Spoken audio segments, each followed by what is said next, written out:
ശ്രീധുവിന്റെ അമ്മ ഇപ്പൊ വന്നു കഴിഞ്ഞിട്ട് ശ്രീധുവിന് ഒരുപാട് ഉപദേശങ്ങളാണ് കൊടുക്കുന്നത്. വോട്ട് കൂട്ടാൻ വേണ്ടിയുള്ള ഉപദേശങ്ങൾ മിക്കവാറും വോട്ട് കുറയ്ക്കുമെന്നാണ് തോന്നുന്നത്. കുറച്ചു മുമ്പ് ലൈവിൽ അപ്പൊ ശ്രീധുവിന്റെ അമ്മയും ശ്രീധു ഒരുപാട് നേരം സംസാരിക്കുന്നുണ്ടായിരുന്നു. അപ്പൊ നൈറ്റ് ടോക്ക് എന്തായാലും വേണ്ടാന്ന് ശ്രീധുവിന്റെ അമ്മ പറഞ്ഞു. പിന്നെ ശ്രീധുവിന്റെ അമ്മ പറയുന്നത് നീ എന്റർടൈൻമെന്റ് ആയിട്ട് ഒന്നും ചെയ്യുന്നില്ലെന്നും ഫണ്ണായിട്ട് കാര്യങ്ങളൊന്നും ചെയ്യുന്നില്ലെന്നൊക്കെയാണ്. ശ്രീരേഖയൊക്കെ നിന്നപ്പോ ചെയ്തിട്ടുണ്ടായിരുന്നല്ലോ, അതുപോലെയൊക്കെ ചെയ്യണമെന്നൊക്കെ പറയുന്നുണ്ട്.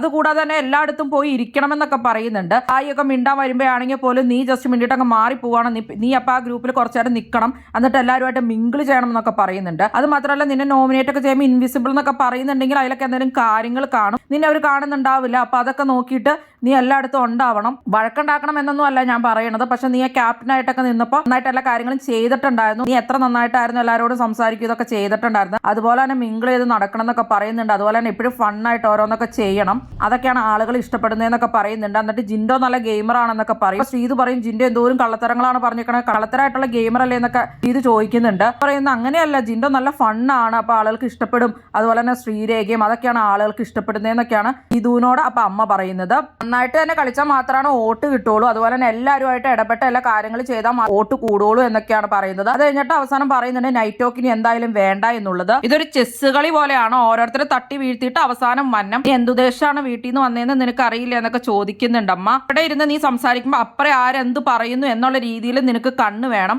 എന്നാൽ അങ്ങനെ എല്ലാവരും ഇവാലുവേറ്റ് ചെയ്താണ് ഗെയിം കളിക്കാനെന്നൊക്കെ പുള്ളിക്കാരി പറഞ്ഞു. നന്നായിട്ട് എല്ലാവരും ഒബ്സർവ് ചെയ്യണം, എന്നാൽ മാത്രമാണ് ഗെയിം കളിക്കാൻ പറ്റുള്ളൂ, അല്ലാതെ നീ ഇങ്ങനെ ഒരിടത്ത് പോയി ഇരുന്നിട്ട് കാര്യമില്ല എന്നൊക്കെ പറഞ്ഞു ഒരുപാട് കാര്യങ്ങൾ ശ്രീധുവിന് പറഞ്ഞു കൊടുക്കുന്നുണ്ടായിരുന്നു ശ്രീധുവിന്റെ അമ്മ. അപ്പൊ അർജുനായിട്ടുള്ള കോംബോ എന്തായാലും വേണ്ട, മിണ്ടൽ വേണ്ട എന്ന് തന്നെയാണ് ശ്രീധുവിന്റെ അമ്മ ഉദ്ദേശിച്ചിട്ടുള്ളത്. ശ്രീധുവിന്റെ അമ്മയുടെ ഉപദേശം ശ്രീധുവിന് ഫുൾ നെഗറ്റീവ് ആവാനുള്ള സാധ്യതയാണ് കാണുന്നത്. അത് മാത്രമല്ല ശ്രീധുവിന് ഒട്ടും മനസ്സിലാവാത്ത രീതിയിലാണ് ശരിക്കും പറഞ്ഞാൽ ശ്രീധുവിന്റെ അമ്മയുടെ ഒരു സംസാരം. ശ്രീധുവിനോടായിട്ട് അമ്മ പറയുന്നുണ്ട് നീ ഞാൻ പറയുന്നത് മനസ്സിലായി ഇല്ല എന്നുള്ള പോലെ ഇരിക്കാനാണ് ശ്രമിക്കുന്നതെങ്കിൽ എനിക്ക് പിന്നെ ഒന്നും ചെയ്യാൻ പറ്റില്ല. കഴിയുമ്പോൾ ഇനി ഞാൻ അവിടെ ഇരുന്നിട്ട് ഇങ്ങനെയൊന്നും കാണരുത്. നൈറ്റ് ടോക്കും അതുപോലെ തന്നെ രാവിലെ ആണെങ്കിലും ഫ്രഷ് ആയിട്ട് എണീറ്റ് കാര്യങ്ങളൊക്കെ ചെയ്യണം, 8 മണിക്കൂറെങ്കിലും ഉറക്കം കിട്ടണം, അപ്പോഴൊക്കെയാണ് നിനക്ക് നന്നായിട്ട് ടാസ്കും ഗെയിമും എല്ലാം കളിക്കാൻ പറ്റുള്ളൂ എന്നൊക്കെ പറയുന്നുണ്ട്. എന്നാലാണ് ടോപ്പിലേക്ക് വരുള്ളൂ എന്നൊക്കെയാണ് പറയുന്നത്. ഇത് മിക്കവാറും ശ്രീധുവിന് തന്നെ നെഗറ്റീവ് ആവുമെന്നാണ് തോന്നുന്നത്. എന്താണ് നിങ്ങളുടെ അഭിപ്രായം?